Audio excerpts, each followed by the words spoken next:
तो अगर तुम लोग वगैरह आए गए हो तो लाइक और शेयर ठोक दीजिए महाकाल का लाइक और शेयर ठोक दीजिए।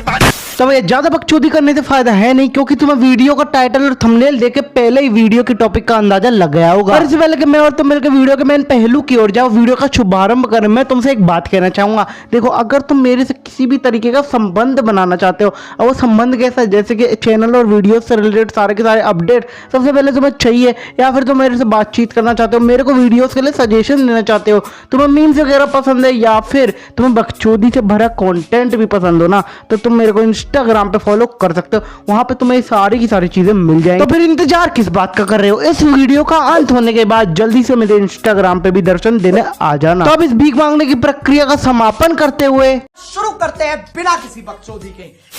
ओमनी किंग ज़ेनो को ड्रैगन बॉल फ्रेंचाइज में, चाहे वो नॉन कैनन सीरीज हो या फिर कैनन सीरीज हो, हर जगह उनको सबसे ज्यादा पावरफुल माना जाता है। यानी कि पूरे के पूरे मल्टीवर्स में उनसे ज्यादा पावरफुल, उनसे ज्यादा सर्वशक्तिमान कोई नहीं है। और सभी यूनिवर्सेस के अलग अलग एंजल्स और गॉड ऑफ डिस्ट्रक्शंस भी इनसे डरते हैं और इनकी रेस्पेक्ट करते हैं। और ओमनी किंग ज़ेनो के पास जो पावर्स और एबिलिटीज है ना, वो बियॉन्ड द गॉड लेवल की है। जैसे कि वो पूरे के पूरे मल्टीवर्स में कुछ भी क्रिएट और कुछ भी डिस्ट्रॉय कर सकते हैं बहुत ही आसानी से। और ओमनी किंग ज़ेनो पूरे के पूरे मल्टीवर्स में कहीं पर भी, मतलब कहीं पर भी टेलीपोर्ट हो सकते हैं चुटकी बजाते ही। तो जो ओमनी किंग ज़ेनो है, उनके पास मल्टीवर्स की पूरी हिस्ट्री का रिकॉर्ड है, और फ्यूचर और पास्ट का पूरा ज्ञान भी इनके पास मौजूद है। अगर ओमनी किंग ज़ेनो चाहे तो अपनी मर्जी मुताबिक टाइम, स्पेस और रियलिटी तक को चेंज कर सकते हैं, मैनिपुलेट कर सकते हैं। और ज़ेनो सामा बहुत ही अच्छे हैंड टू हैंड कॉम्बैट में। और हाँ, जिसने एनिमे वॉर सीरीज देखी है ना, वो मेरी इन सभी बातों से एग्री करेंगे। तो अब अगर बात करें ओमनी किंग ज़ेनो की वीकनेस की, तो देखो मैंने इंटरनेट वगैरह में बहुत सी वीकनेस इसकी ढूंढी,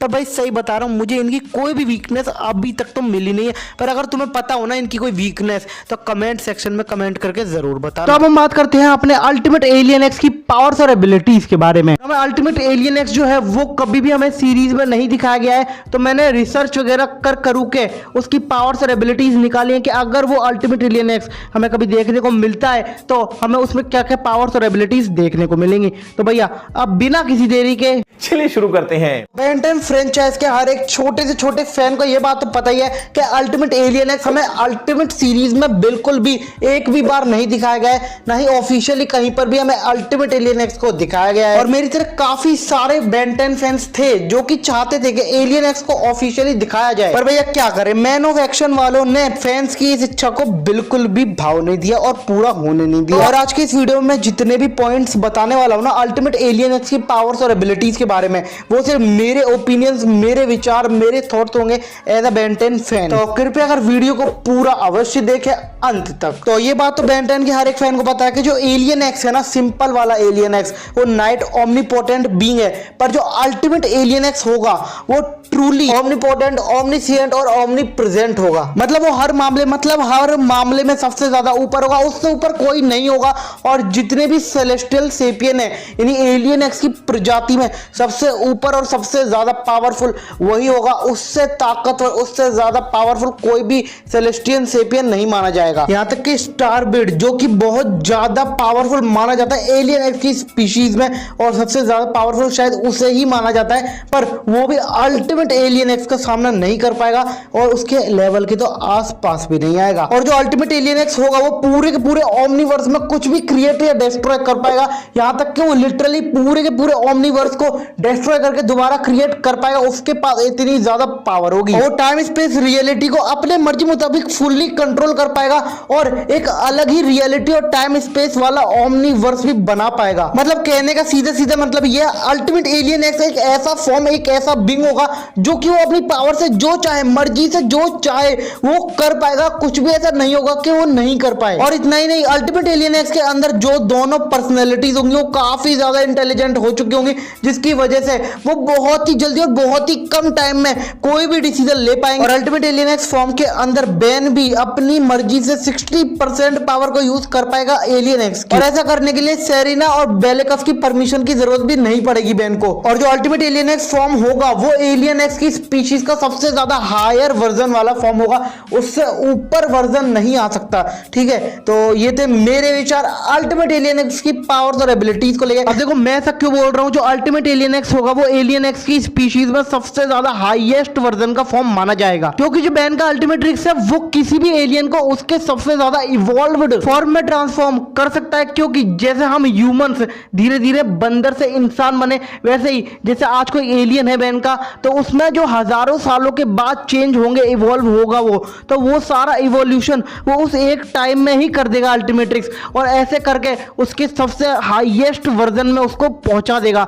जैसे कि हमने देखा था ह्यूमंगसॉर और स्मोफायर और जितने भी बैन के एलियन थे वो। तो इसलिए हम कह सकते हैं कि जो अल्टीमेट एलियन एक्स फॉर्म होगा वो एलियन एक्स की स्पीशीज में सबसे ज्यादा ऊपर के लेवल का फॉर्म होगा, मतलब शायद उससे ऊपर तो कोई माना ही नहीं जा सकता। और इसलिए मुझे लग रहा है कि यहाँ पे जो अल्टीमेट एलियन एक्स होगा उसकी कोई वीकनेस भी नहीं होनी चाहिए। तो ये तो बात हो गई अल्टीमेट एलियन एक्स के बारे में। तो अब हम बढ़ते हैं अपने अगले कैरेक्टर यानी कि सुपर सैयन इन्फिनिटी की पावर्स और एबिलिटीज के ऊपर। सुपर सैयन इन्फिनिटी है ना, वो एक fan made non canon character है। तो जो कैनन स्टोरी चल रही है ना ड्रैगन बॉल सुपर या ड्रैगन बॉल जी की, उससे कंपेयर बिल्कुल मत करना इसको। एंटरटेनमेंट पर्पस के लिए बनाया, एंटरटेनमेंट पर्पस के लिए तुम लोग देखो इसको। तो अगर तुम लोगों ने ड्रैगन बॉल जी सीरीज अच्छी तरीके से देख रखी है ना, तो तुम्हें पता ही होगा ये बात तो कि हमें उसमें गोकू की सुपर सैयन्स की अलग अलग फॉर्म्स दिखाई गई थी, जैसे super Saiyan 1, super Saiyan 2, super Saiyan 3।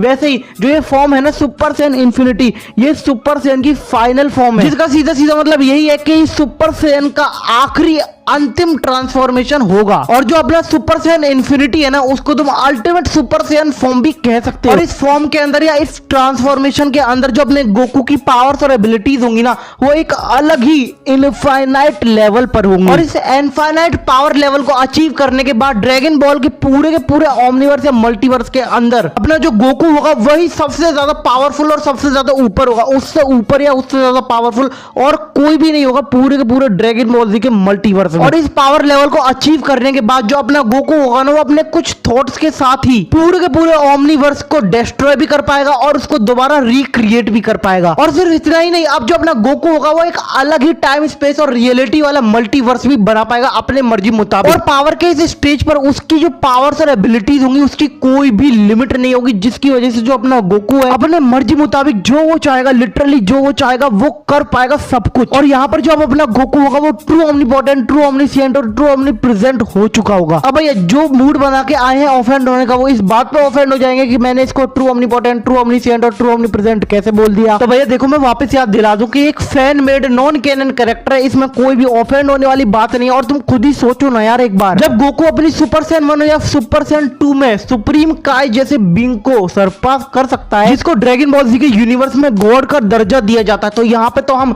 Super Saiyan infinity की बात करें जो कि सुपर सैयन की फाइनल ट्रांसफॉर्मेशन होगी, तो तुम खुद अंदाजा लगा लो ना यार कितनी ज्यादा पावरफुल होगी वो। और जिसकी पावर्स और एबिलिटीज एक अलग ही इनफाइनाइट लेवल में पहुंच चुकी हो, उससे और तुम क्या एक्सपेक्ट करोगे भैया। और जो अपना गोकू होगा वो टाइम स्पेस रियलिटी पे अपना फुल्ली कंट्रोल कर पाएगा, फ्यूचर इवेंट्स की उसको पहले से ही पॉसिबिलिटी और प्रोबेबिलिटी का अंदाजा लग जाएगा, और मल्टीवर्स में हो चुकी पूरी की पूरी हिस्ट्री का उसको संपूर्ण ज्ञान भी होगा। अब अगर बात करें इसकी वीकनेस के बारे में, तो मैंने इंटरनेट पे अलग अलग जगह बहुत सी रिसर्च की, पर मेरे को कहीं पर भी इसकी कोई वीकनेस मिली नहीं है। पर अगर तुम लोगों में से किसी को भी इसकी वीकनेस के बारे में इंफॉर्मेशन हो तो बेझिझक कमेंट सेक्शन को स्वच्छ रखते हुए कमेंट करके जरूर बता दो। फाइनली कंक्लूजन देने का वक्त आ चुका है, पर जैसे कि मैं अपनी हर एक वीडियो में बोलता हूं, मैं सिर्फ तुम्हारी तरह एक फैन ही हूं, मुझे तुम्हारे लिए वीडियो बनाना अच्छा लगता है। तो देखो यहाँ पे कोई भी ऑफिशियल अनाउंसमेंट नहीं चल रही है, तो कृपया करके ऑफेंड मत होना। सिर्फ मैं एंटरटेनमेंट पर्पस के लिए बनाता हूं, तो तुम भी नॉन कैनन सीरीज की तरह एंटरटेनमेंट पर्पस के लिए देखो।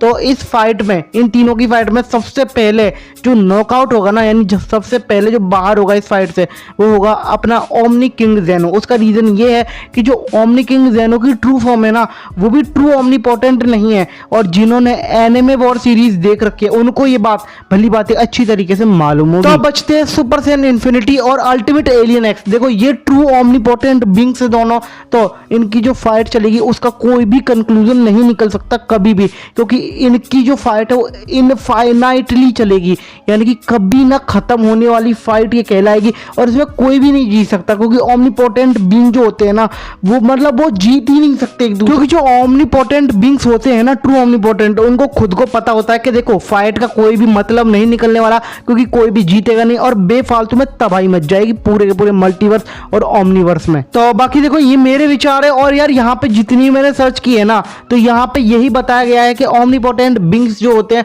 वो पावर लेवल में इनफाइनाइट लेवल पर होते हैं, तो दोनों ही जब इनफाइनाइट लेवल पर होंगे, इक्वली होंगे, तो कौन जीतेगा ये कहना बहुत ज्यादा मुश्किल है। बाकी तुम्हें क्या लगता है, तो अपने विचार अपने थॉट्स कमेंट सेक्शन को सोच रखते हुए कमेंट करके जरूर बताओ। तो हाँ यार आज के लिए बस इतना ही। तब अगर तुम्हें वीडियो पसंद आई हो तो लाइक मारो यार, एम करते हैं 450 लाइक्स के लिए, और अगर नए हो तो क्या कर रहे हो, सब्सक्राइब कर दो और घंटे को दबा दो, पैसा थोड़ी लग जाएगा। तो मैं भी जा रहा हूँ, मिलते हैं नेक्स्ट वीडियो में बहुत ही जल्दी, बाय।